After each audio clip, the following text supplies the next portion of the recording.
Mathias Alice et je vais vous parler de 2 voyages qui a priori ne font pas vraiment rêver.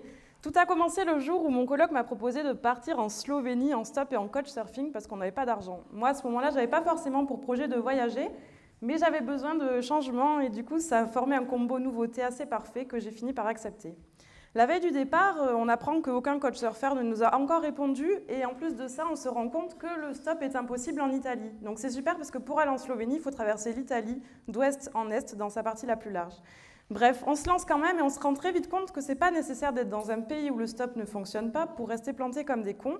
On peut aussi, sans le savoir, employer des stratégies bidons, comme se caler près du panneau périphérique le plus proche de chez nous, à savoir au boulevard de l'Embouchure, en plein centre-ville de Toulouse, avec un panneau Slovénia, et attendre. Si jamais vous avez prévu d'employer cette stratégie, je vous la déconseille vivement. Dans tous les cas, au bout de quelques heures, on a fini par changer de plan, et ça s'est super bien passé jusqu'à Pavia, en plein milieu de l'Italie. Et là, il n'y a rien des kilomètres à la ronde, personne ne nous prend, ça dure des heures et des heures et des heures, et c'est l'angoisse. Mais le problème du stop, c'est que ça ne pardonne pas, et moins tu y crois, moins ça marche. Du coup, il faut quand même se remotiver. Et finalement, voilà, je crois que ça c'est... dans tous les cas, comme dans la vraie vie, la situation finit toujours par se débloquer, et on arrive enfin en Slovénie. Là-bas, c'est merveilleux, les paysages sont dingues, mais on n'a que 3 jours sur place parce qu'il faut bien rentrer, et le syndrome Pavia nous guette et nous inquiète. On se lance, et après une grosse journée de galère, on a finalement la chance de croiser la route d'Octavio, dont on attend la photo. Voilà, un routier roumain à l'air farouche. On ne se comprend pas, on ne parle pas la même langue, mais grâce à des mots, des dessins, des gestes, des bribes de mots, tout un tas de choses, on finit par se déchiffrer. À ce moment-là, on est à Vérone et on comprend qu'il va nous déposer à Narbonne. En gros, il va nous faire traverser toute l'Italie, où le stop est impossible, et nous déposer aux portes de Toulouse. Pour ce joyeux périple, il nous faudra 24 heures, et elles furent merveilleuses, parce que le stop avec les routiers, c'est aussi un échange de services. On leur apporte un peu de compagnie pendant qu'ils nous aident à avancer. Quand on est arrivé à Toulouse, on était juste... voilà. À Toulouse, on était juste les gens les plus heureux du monde. Et en tout cas, je ne me rappelle pas avoir été aussi heureuse un jour en sortant d'un train. Et du coup, j'ai compris tout de suite qu'en fait, le voyage, ce n'était pas la destination. J'avais jamais eu un jour envie d'aller en Slovénie. C'était juste un prétexte pour apprendre à voyager autrement et à se dépasser. Et du coup, j'ai bien retenu cette idée de voyage prétexte et à un moment où j'avais besoin d'indépendance et d'apprendre à compter sur moi-même, je suis partie marcher sur les chemins de Saint-Jacques-de-Compostelle pendant 2 semaines à pied. Oui, parce que j'ai marché. Et du coup, je suis partie là-bas parce qu'en fait, ça me paraissait plus organisé que n'importe quel chemin de randonnée et du coup, ça me rassurait. Et donc, c'était encore une fois pas du tout organisé et sur un coup de tête. Donc, j'ai juste eu quelques jours pour préparer un sac et une liste route secours. Donc, c'était des choses en fait à partager avec mes amis dans ma tête. C'était en fait une liste remplie d'arguments convaincants à me ressasser en cas de découragement. Et ça a très bien marché. Je m'en suis beaucoup servie. Et en fait, c'est quelque chose dont je me sers encore beaucoup dans ma vie de tous les jours.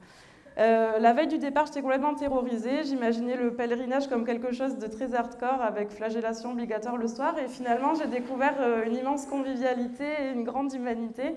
Il y avait une sacrée ambiance. Tout le monde parle avec tout le monde est fringué pareil, on pue tous, on est tous contents.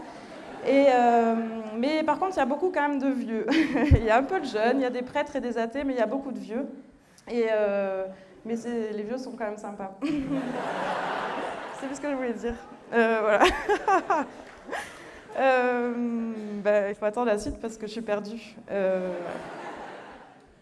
Ah oui, voilà. En parlant de vieux, ça faisait 2 jours là que je marchais complètement toute seule et que j'étais complètement désespérée. J'avais beaucoup fait appel à cette fameuse liste SOS dont je vous ai parlé tout à l'heure. Et j'arrive enfin dans une auberge, prête à voir quelqu'un, à partager quelque chose. Et là, j'ouvre la porte et je tombe sur 2 vieilles mémées, mais les vieilles de la vieille, complètement décrépites. Et j'étais complètement dégoûtée. Je me suis dit, je vais encore passer une soirée de merde. Et bien finalement, c'était la meilleure soirée de tout mon voyage. On a rigolé sans s'arrêter et on a partagé des tonnes de choses. C'était incroyable.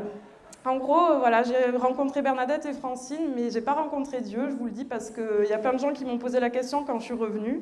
Et en fait, sur les chemins de Saint-Jacques, on voit un peu ce que l'on croit, c'est ce que dit une super rappeuse, et c'est exactement ce qui m'est arrivé. J'ai trouvé ce que je cherchais, et beaucoup plus que ça, en fait. C'était une sacrée expérience, et que je vous conseille. Et là, je suis encore perdue.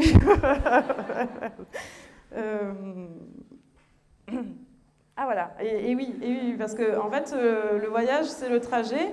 Et là, en mode le voyage, c'est le trajet, on ne fait pas mieux parce que en fait, la dernière étape, c'était la traversée des Pyrénées. Donc ça faisait 2 semaines que je marchais, symboliquement c'était très intense, physiquement aussi, mais le problème c'est que quand je suis arrivée de l'autre côté, j'avais rien à faire, du coup j'ai juste mangé un steak frites et je suis rentrée, il m'a fallu 4 heures de stop et c'était assez bizarre mais c'était super intéressant.